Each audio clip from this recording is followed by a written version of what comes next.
আসসালামু আলাইকুম এভরিওয়ান। সৎ মায়ের অপবাদ গল্পের ২ নাম্বার পর্ব।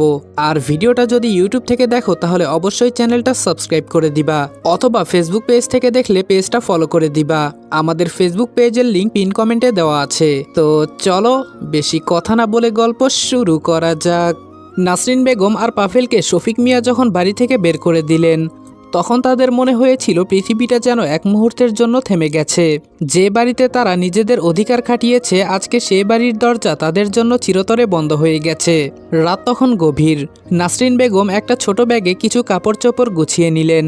পাভেল তখনও রাগে ফুঁসছিল। এইটা কি হলো মা? ওই শফিক মিয়া এত সাহস পাইল কই? সামান্য একটা ব্যাপারে আমাদেরকে বের করে দিল। নাসরিন বেগম ঠান্ডা গলায় বললেন, চুপ কর পাভেল, এখন কথা কম বল, আগে মাথা গোজার একটা জায়গা লাগবে। পাভেল দাঁত কামড়িয়ে বলল, আমার বিশ্বাসই হচ্ছে না মা, ওই রনি যদি না থাকতো তাহলে এই অবস্থা হতো না কখনো। নাসরিন বেগম চোখ শুরু করে বললেন, এখন নাম ধরে লাভ নেই, আগে চল তোর নানার বাড়িতে যাই। নাসরিন বেগম বাপের বাড়িতে পৌঁছালো।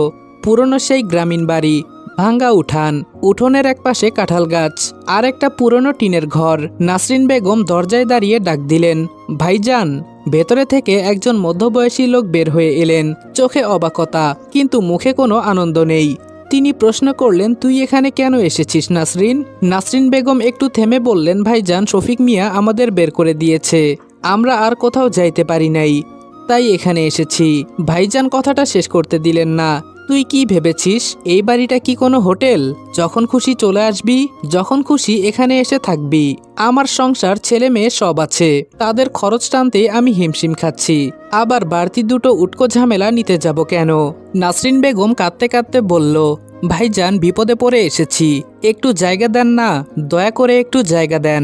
নাসরিন বেগমের ভাই আবার বলল, তোদের বাড়িতে জায়গা দিলে এখন আমি বিপদে পড়ব, আর কত টানবো আমি?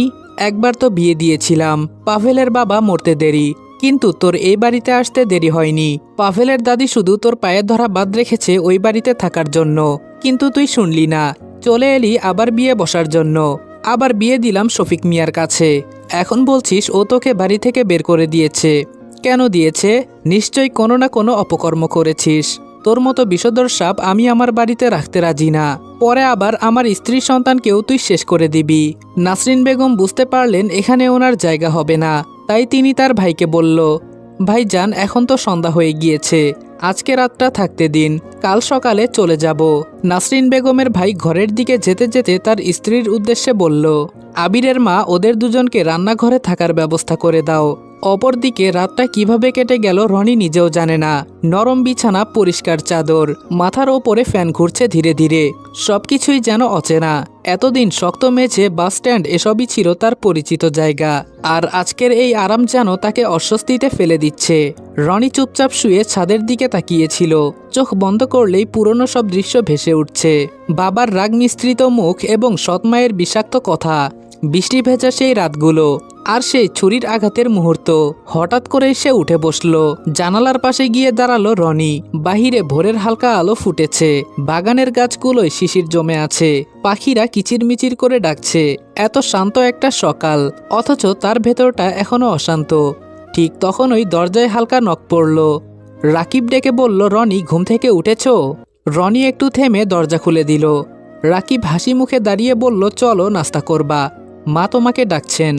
রনি আর রাকিব ডাইনিং টেবিলের কাছে যেতেই মাহবুবুর রহমান বলল, এসো রনি, তোমার জন্যই অপেক্ষা করছিলাম। কেউ অপেক্ষা করছে, তাও আবার রনির জন্য? এটা তো একদমই অসম্ভব। একসময় ওর বাবা মা অপেক্ষা করত, কিন্তু মা চলে যাওয়ার সাথে সাথে বাবার ভালোবাসাও নিয়ে গিয়েছে। তারপর থেকে কেউ আর তার জন্য অপেক্ষা করে না। 2 মিনিট পর মাহবুবুর রহমানের পাশের চেয়ার টেনে বসলেন একটা 12 বছর বয়সী মেয়ে। মাহবুবুর রহমান তার দিকে তাকিয়ে মুচকি হাসি দিলেন। তারপর রনিকে বলল, ওর সাথে তো তোমার পরিচয় হয়নি, ও আমার ছোট মেয়ে আফরিন। তারপর তিনি আফরিনকে বলল, আফরিন, এটা তোমার আরেকটা ভাইয়া, ওর নাম রনি। আফরিন রনির দিকে তাকিয়ে বলল, আসসালামু আলাইকুম রনি ভাইয়া। রনি সালামের উত্তর দেয়। এর মাঝে রাকিবের মা আমেনা বেগম খাবার হাতে নিয়ে টেবিলের সামনে আসে এবং সবাইকে খাবার বেড়ে দিতে থাকে। রনি ভেবেছিল আমেনা বেগম ওকে এই বাড়িতে নিয়ে আসাটা পছন্দ করেননি, হয়তো উনি নিজের হাতে ওকে খাবার বেড়ে দিবেন না, কিন্তু ওকে অবাক করে দিয়ে আমিনা বেগম ওর পাতে খাবার বেড়ে দেয় এবং মুচকি হাসি দিয়ে বলেন, কিছু লাগলে বলো। সত্যি আমেনা বেগম প্রথমে এই বাড়িতে রনির উপস্থিতি পছন্দ করেনি, কিন্তু পরবর্তীতে তিনি ভেবে দেখলেন আজকে রনির জায়গায় যদি তার রাকিব হতো তাহলে কি হতো। ছেলেটা এই বয়সে অনেক কিছু সহ্য করেছে, এখন একটু ভালোবাসা পেলে ক্ষতি কি। রনি ধীরে ধীরে খাবার খাচ্ছিল। কিছুক্ষণ চুপ থেকে সে মাহবুবুর রহমানের দিকে তাকিয়ে বলল, আঙ্কেল, আমাকে কি কি কাজ করতে হবে যদি একটু বুঝিয়ে দিতেন। মাহবুবুর রহমান কিছু বলার আগেই আমেনা বেগম একটু বিস্মিত হয়ে বললেন, কাজ করবা মানে? এই বয়সে তুমি কি কাজ করবা? রনি মাথা নিচু করে আস্তে করে বলল, কাজ না করলে এই বাড়িতে থাকবো কিভাবে। আমেনা বেগম এবার একটু নরম গলায় বললেন, তোমার কোনো কাজ করতে হবে না, আগে বলো তুমি কতটুকু পড়াশোনা করেছো। রনি জবাব দিল, জি, আমি এবার এসএসসি পরীক্ষা দিয়েছি, তবে পাশ করেছি কি না জানি না। এ কথা শুনে রাকিব হালকা হেসে বলল, ও তাহলে তো তুমি আর আমি একই ব্যাচের, কিন্তু রেজাল্ট তো 1 মাস আগেই বের হয়েছে। আমি তো এ গ্রেড পেয়েছি, তুমি জানো না তুমি কি পেয়েছো? রনি একটু অপ্রস্তুত হয়ে চুপ করে রইল, তার চোখে যেন হালকা কষ্টের ছায়া ফুটে উঠল। এই কয়েক মাসে নিজের ফলাফল জানার মতো সুযোগ বা অবস্থা কোনোটাই তার ছিল না। রনির নীরবতা দেখে টেবিলে এক মুহূর্তের জন্য অস্বস্তিকর নীরবতা নেমে এলো। মাহবুব রহমান বিষয়টা বুঝতে পেরে নরম গলায় বললেন, কোনো সমস্যা নেই, আজই তোমার রেজাল্টটা দেখে নেওয়া যাবে। রনি বলল, কিভাবে আঙ্কেল? রাকিব সাথে সাথেই বলল, আরে এটা কোনো ব্যাপারই না, অনলাইনে দেখা যায়। তুমি তোমার রোল নাম্বারটা বলো, মনে আছে তো? রনি উত্তর দিল, হ্যাঁ মনে আছে। রাকিব দ্রুত তার ফোনটা নিয়ে বসল, ঠিক আছে, তোমার রোল নাম্বারটা বলো। কিছুক্ষণ রুম জুড়ে নীরবতা ছেয়ে গেল। রাকিব চিৎকার করে উঠে বলে, আরে রনি, তুমি তো A+ পেয়েছো। আমেনা বেগম বলল, মাশাল্লাহ, তুমি তো খুব মেধাবী শিক্ষার্থী। কিছুদিন পরে আমাদের রাকিব কলেজে ভর্তি হবে, তুমিও ওর সাথে সেই কলেজে ভর্তি হবে। রনি কিছু বলার জন্য মুখ খোলার আগেই মাহবুবুর রহমান বললেন, তোমার পড়াশোনার সম্পূর্ণ খরচ আমার, তুমি কোনো কিছুর চিন্তা করো না, মন দিয়ে পড়াশোনা করো। রনি চোখের পানি মুছতে মুছতে জিজ্ঞেস করে, আপনারা আমার জন্য এত কিছু কেন করছেন? মাহবুব রহমান মৃদু হেসে রনির দিকে তাকালেন, তারপর শান্ত গলায় বললেন, কারণ বাবা, সব সম্পর্ক রক্তের হয় না, কিছু সম্পর্ক মানুষ নিজে থেকে তৈরি করে, ভালোবাসা দিয়ে, দায়িত্ব দিয়ে। আর আজকে থেকে তুমি আমার সেই সম্পর্কেরই একজন। রাতটা গভীর হলেও শফিক মিয়ার চোখে একটুও ঘুম নেই। নিস্তব্ধ অন্ধকারে শুয়ে থাকলেও তার ভেতরটা অশান্ত হয়ে ওঠে বারবার। কানে ভেসে আসে সেই কাপা কণ্ঠ, আমি চুরি করিনি বাবা। হঠাৎ তিনি ধরফর করে উঠে বসেন, বুকের ভেতরটা ভারী হয়ে আসে, শ্বাস নিতে কষ্ট হয়। মনে হয় রাগের অন্ধত্বে তিনি যেন নিজের হাতেই নিজের হৃদয়টাকে ভেঙে ফেলেছেন। ধীরে ধীরে উঠে তিনি হাঁটতে হাঁটতে চলে যান উঠোনে, সেই জায়গাটায় দাঁড়ান যেখানে সেদিন তার ছেলেটা অসহায়ের মতো পড়েছিল। চারপাশে নিস্তব্ধতা, শুধু হালকা বাতাসে পাতার শব্দ। তিনি মাটির দিকে তাকিয়ে ফিসফিস করে বলেন, আমি কি করে পারলাম নিজের ছেলের সাথে এমন করতে? চোখের কোণে পানি জমে ওঠে। জীবনে অনেক ভুল করেছেন হয়তো, কিন্তু এত বড় ভুল করবেন এটা তিনি কখনো কল্পনাও করেননি। অজান্তেই তার ঠোঁট কেঁপে ওঠে। রনি এখন কোথায়, কেমন আছে, কিছু খেয়েছে কি, নাকি না খেয়ে আছে? প্রশ্নগুলো বাতাসে মিলিয়ে যায়, কোনো উত্তর ফিরে আসে না। শফিক মিয়া মাথা নিচু করে দাঁড়িয়ে থাকেন অনেকক্ষণ, তার চোখ বেয়ে নীরবে অশ্রু গড়িয়ে পড়ে। আজকে তার কাছে সব কিছুই আছে, ঘর, সম্পদ, সংসার, তবুও তিনি নিঃস্ব, কারণ তিনি নিজের হাতে হারিয়ে ফেলেছেন তার সবচেয়ে আপন মানুষটাকে। বিকেলের নরম আলোটা ধীরে ধীরে চারপাশে ছড়িয়ে পড়ছিল, আকাশে হালকা কমলা রঙের আভা। একটা শান্ত সুন্দর বিকেল। মাহবুব রহমান হাসি মুখে বললেন, চলো আজকে সবাই মিলে একটু বাইরে ঘুরে আসি, অনেকদিন কোথাও যাওয়া হয় না। রাকিব বলে, চলো আব্বু, আজকে আমরা পার্কে ঘুরতে যাই। আফরিন খুশিতে হাততালি দিয়ে বলল, আমি দোলনায় চড়ব। রনি একটু চুপ করে দাঁড়িয়েছিল, তার কি করা উচিত আর কি বলা উচিত বুঝতে পারছে না। আমেনা বেগম রনির দিকে তাকিয়ে মুচকি হেসে বললেন, কি হলো, তুমি যাবে না নাকি? রনি হালকা হেসে মাথা নেড়ে বলল, জি যাব। পার্কে পৌঁছাতেই চারপাশের কোলাহল, বাচ্চাদের হাসির শব্দ সবকিছুই যেন একসাথে রনির মনটা ভরে দিল। সবুজ ঘাস, ফুলের বাগান, হালকা বাতাস, সবকিছুই যেন জীবন্ত। আফরিন দৌড়ে গিয়ে দোলনায় বসে চিৎকার করে বলল, রাকিব ভাইয়া, আমাকে দোল দাও। রাকিব হাসতে হাসতে দোলনা ঠেলতে লাগলো, ধরে বসো কিন্তু, আবার পড়ে যেও না। আফরিন খিলখিল করে হাসছিল। সেই হাসি শুনে অজান্তেই রনির ঠোঁটেও হাসি ফুটে উঠল। মাহবুব রহমান ধীরে ধীরে হেঁটে রনির পাশে এসে দাঁড়ালেন। কেমন লাগছে? রনি একটু থেমে বলল, অনেক ভালো। অনেক দিন পর এতটা ভালো লাগছে। তার গলায় কেমন একটা আবেগ মিশেছিল। মাহবুব রহমান নরম স্বরে বললেন, জীবনে কষ্ট থাকবে, কিন্তু তার মাঝেও এই ছোট ছোট আনন্দগুলো ধরে রাখতে হয়। রনি চুপ করে মাথা নাড়ালো। কিছুক্ষণ পর রাকিব একটা ফুটবল নিয়ে এসে বলল, এই রনি, খেলবা? রনি একটু ইতস্তত করল, তারপর বলল, হ্যাঁ খেলবো। রনি আর রাকিব ফুটবল খেলা শুরু করে। রনি যখন রাকিবের থেকে বল নিয়ে দৌড় দেয় তখনই কারোর সাথে ধাক্কা লাগে। রনি মাথা নিচু করে দাঁড়িয়ে পড়ল। সামনে থেকে একটা মেয়ে কণ্ঠ ভেসে আসলো, এই যে মিস্টার, চোখ কি কোথাও বিক্রি করে এসেছেন? রনি মাথা নিচু করে জবাব দেয়, সরি, আমি খেয়াল করিনি। মেয়েটা আবার বলল, সরি বললেই তো সব শেষ হয়ে যায় না, একটু দেখে চলতে পারেন না? এর মধ্যে রাকিব সেখানে দৌড়ে আসলো। রাকিব বলল, সরি আপু, আমি আর আমার বন্ধু ফুটবল খেলছিলাম। মেয়েটা বলল, ফুটবল ক্রিকেট যাই খেলো না কেন সমস্যা নেই, কিন্তু একটু খেয়াল রাখবে তোমাদের জন্য যাতে অন্য কেউ সমস্যায় না পড়ে।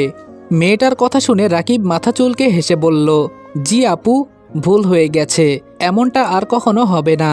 রনি তখনও মাথা নিচু করে দাঁড়িয়েছিল। সে আস্তে করে বলল, আমি সত্যি দুঃখিত, খেয়াল করিনি। মেয়েটা একটু বিরক্ত স্বরে বলল, ঠিক আছে, সামনে থেকে দেখে চলাচল করবে।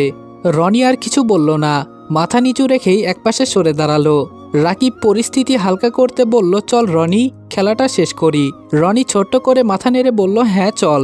পার্ক থেকে ঘুরে এসে সবাই বেশ ক্লান্ত, কিন্তু রনির মনটা আজকে অদ্ভুতভাবে হালকা। রাতের খাবার শেষে সবাই যখন নিজেদের ঘরে চলে গেল, রনি তখন বারান্দায় দাঁড়িয়েছিল। আকাশের দিকে তাকিয়ে সে মনে মনে বলছে, আল্লাহ, এতদিন পর একটু শান্তি দিলে, এটা যেন আবার কেড়ে নিও না। ঠিক তখনই পাশে এসে দাঁড়ালো রাকিব। কি ভাবছো এত? রনি হালকা হেসে বলল, কিছু না, শুধু ভাবতেছি জীবনটা হঠাৎ এত বদলে গেল কিভাবে। রাকিব কাঁধে হাত রেখে বলল, জীবন এমনই, কখনো নিচে ফেলে আবার কখনো উপরে তোলে। তুমি এখন উপরে ওঠার টাইমে আছো। রনি কোনো কথা না বলে চুপ করে রইল। তার চোখে আবার সেই দৃঢ়তা ফিরে এসেছে। পরের দিন সকালে ঘুম থেকে উঠে রনি নতুন একটা সিদ্ধান্ত নিল। সে শুধু এই পরিবারের দয়া নিয়ে বাঁচবে না, নিজেকে প্রমাণ করবে। নাস্তার টেবিলে বসে সে বলল, আঙ্কেল, আমি একটা পার্ট টাইম কাজ করতে চাই পড়াশোনার পাশাপাশি। আমিনা বেগম অবাক হয়ে বললেন, কেন? আমরা তো আছি। রনি শান্তভাবে বলল, জানি, কিন্তু আমি নিজের পায়ে দাঁড়াতে চাই, কারো বোঝা হয়ে থাকতে চাই না আমি। মাহবুব রহমান কিছুক্ষণ চুপ থেকে মুচকি হাসলেন। তিনি বললেন, এই আত্মসম্মানটাই তোমাকে অনেক দূর নিয়ে যাবে রনি। তবে বাবা, তোমার বাহিরে কাজ করতে হবে না, তুমি আমাদের আফরিনকে টিউশনি করিও, আমি তোমাকে ভালো অঙ্কের বেতন দিব। রনি বলল, আঙ্কেল, এসব কি বলছেন আপনি? আমি আপনাদের বাড়িতে থাকছি, খাচ্ছি। আফরিনকে টিউশন করাতে বললে আমি এমনি করাবো, আপনাদের থেকে বেতন নিতে পারবো না। রনির কথা শুনে এক মুহূর্তের জন্য পুরো টেবিলটা নিস্তব্ধ হয়ে গেল। মাহবুব রহমান গভীরভাবে রনির দিকে তাকিয়ে রইলেন। ছেলেটার চোখে এক ধরনের জেদ, আত্মসম্মানের। তিনি ধীরে ধীরে বললেন, তুমি বেতন নিতে চাও না, তাই তো? এটা তোমার সম্মানবোধ, কিন্তু তুমি যে কাজটা করবে সেটা তোমার পরিশ্রম। পরিশ্রমের মূল্য না নিলে সেটা নিজের প্রতি অন্যায় করা হবে বাবা। রনি কিছু বলতে গিয়েও থেমে গেল। আমিনা বেগম নরম কণ্ঠে বললেন, দেখো রনি, আমরা তোমাকে দয়া করে কিছু দিচ্ছি না, তুমি এই পরিবারের একজন, আর পরিবারের কেউ কিছু করলে তার মূল্য দেওয়া লজ্জার কিছু না। রাকিব হেসে বলল, আরে ভাই, আফরিনকে পড়ানো সহজ কাজ না, ও কিন্তু অনেক প্রশ্ন করে। আফরিন সাথে সাথে মুখ ফুলিয়ে বলল, এই আমি কিন্তু ভালো স্টুডেন্ট। সবাই হালকা হেসে উঠল। এই হাসির মাঝে রনির বুকের ভেতরটা কেমন যেন উষ্ণ হয়ে উঠল। এতদিন পর এমন স্বাভাবিক, এমন আপন একটা মুহূর্ত। সে মাথা নিচু করে আস্তে করে বলল, তাহলে ঠিক আছে, আপনারা যেভাবে ভালো মনে করেন আমি সেভাবেই করব। মাহবুব রহমান সন্তুষ্ট হয়ে মাথা নাড়ালেন। এই তো, আজকে থেকেই শুরু করো। অপরদিকে নাসরিন বেগম ও পাভেল এবার এসে দাঁড়ালেন পাভেলের বাবার বাড়িতে, মানে ওনার প্রথম স্বামীর বাড়িতে। পাভেল দাদি বলে ডাক দিতেই ভেতর থেকে বের হয়ে আসলো একজন বৃদ্ধা মহিলা। এসে বলল, তোমরা কে? নাসরিন বেগম জবাব দেন, আম্মা, আমি নাসরিন, এটা আপনার নাতি পাভেল। নাসরিন নামটা কানে যেতেই বৃদ্ধা মহিলার চোখে মুখে ক্ষোভ প্রকাশ হলো। তিনি রাগী কণ্ঠে জিজ্ঞেস করলেন, কেন আইসিস এখানে? কি চাই তোদের? নাসরিন বেগম বলল, আম্মা, আমরা এখন থেকে এই বাড়িতেই থাকবো। বৃদ্ধা বলল, কেন, তোর দ্বিতীয় স্বামী তোদের বাড়ি থেকে বের করে দিয়েছে? পাভেল বলে, দাদি, খুব বিপদে পড়ে এই বাড়িতে এসেছি, আমাদের একটু জায়গা দাও। বৃদ্ধা মহিলা বলল, তোর বাপ মারা যাওয়ার পর আমি তোর মাকে কত অনুরোধ করেছি এই বাড়িতে থাকার জন্য। আমি বলেছিলাম আমার পোলার শেষ স্মৃতিটা নিয়ে এখানে থাকতে। তোর মুখের দিকে তাকাইলে আমার পোলার কষ্ট ভুলে থাকতে পারমু। কিন্তু তোর মা তার বাপের বাড়িতে চলে গেছে আবার বিয়ে বসার জন্য। এখন আমি তোদের অনুরোধ কেন রাখমু? কেন তোদেরকে এ বাড়িতে জায়গা দিমু? চলে যা এই বাড়ি থেকে। এই বাড়িতে তোদের কোনো জায়গা নেই। আসসালামু আলাইকুম এভরিওয়ান। সৎ মায়ের অপবাদ গল্পের দ্বিতীয় পর্ব এখানে শেষ করলাম। ভিডিওটা ভালো লাগলে লাইক এবং কমেন্ট করে দিবা। আর চ্যানেলে নতুন হলে সাবস্ক্রাইব করতে ভুলবা না। আর ভিডিওটা ফেসবুক পেজ থেকে দেখলে আমাদের পেজটা অবশ্যই ফলো করে দিবা। এবং সৎ মায়ের অপবাদ এই গল্পের লেখক হচ্ছে ইফতিদা জান্নাত। যদি কেউ তার লেখা গল্প পড়তে চাও তাহলে ফেসবুক পেজে চলে যেতে পারো। তার পেজের লিংক আমাদের ডিসক্রিপশন বক্সে দেওয়া থাকবে। তো দেখা হচ্ছে তোমাদের সাথে নেক্সট ভিডিওতে। ততক্ষণ ভালো থাকবা, সুস্থ থাকবা। আল্লাহ হাফেজ।